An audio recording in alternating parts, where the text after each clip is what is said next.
All right, action. I have been dealing with a few problems on the Magnum, and I've been chasing them down like crazy, but I have found the solution.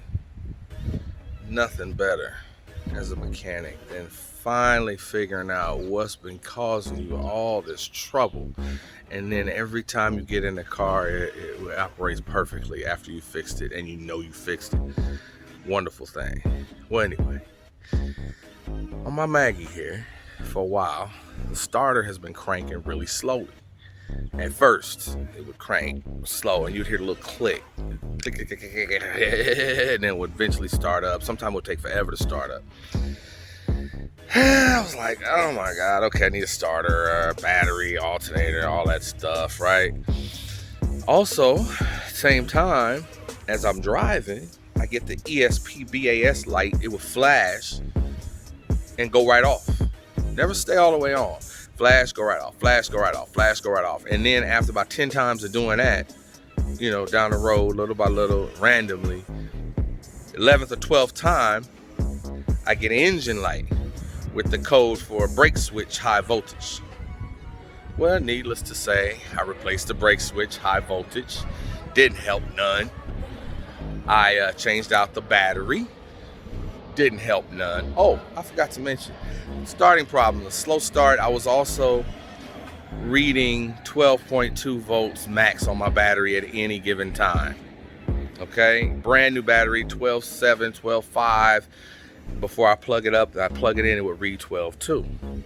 Okay, so I had no idea what was going on. I'm figuring I got some major electrical issues to deal with. Anyway, went and changed the battery. After the brake switch, the battery, alternator. Talking $400 worth of stuff now. I'm in and still having the same exact problem.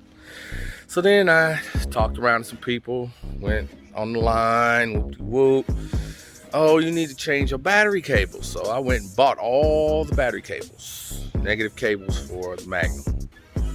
Still, well, I take that back. Haven't put them on yet because I stumbled across the real issue.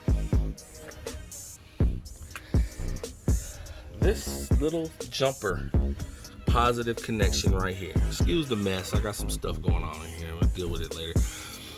This thing had gotten rusty and gotten exposed to the elements because there's a little red cap that belongs on here.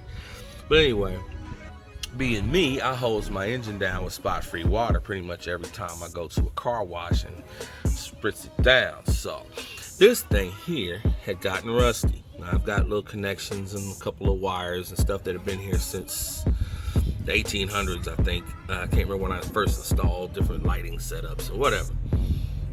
This thing here, no contact.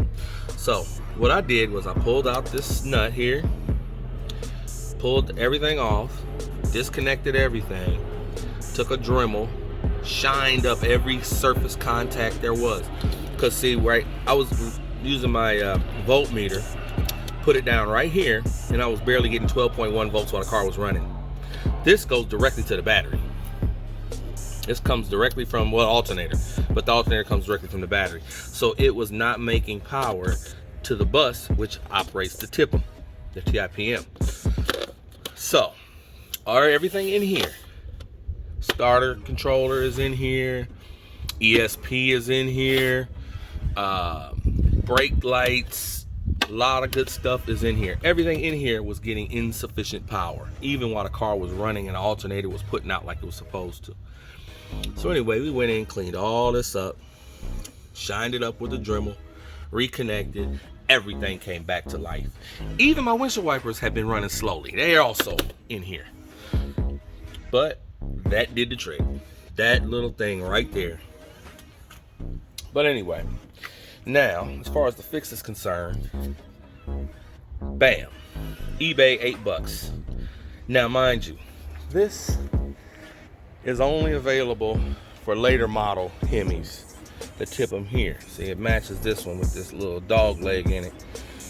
All I could find. Can't find another one for the Mag. So, being an older gen car and this being plastic, we're gonna do a little cutting and we're gonna make it work. Be right back. 5 minutes later. Okay, we got the old raggedy Culprit out. New one's in. Just did a little slice at the joint where it turned, left the back side intact. Just bent it out so it covers up and connects on the bottom here. A little connection like this one here. That's still connected. Now we got a covered jumper terminal. Ready to go when you need to jump start it or get some auxiliary power from up front and don't want to open up the trunk. Or if you ever close your trunk while the battery's not in the car, this is how you will have to apply power here with a jumper, with some sort of jumper cables or a battery charge or something. Apply positive power here, and then you can go in the back and open the trunk. But we're cleaned up now. No more starting issues, no more slow windshield wipers, no more ESP BAS light. Everything's gravy. Another tip from your Uncle Willie.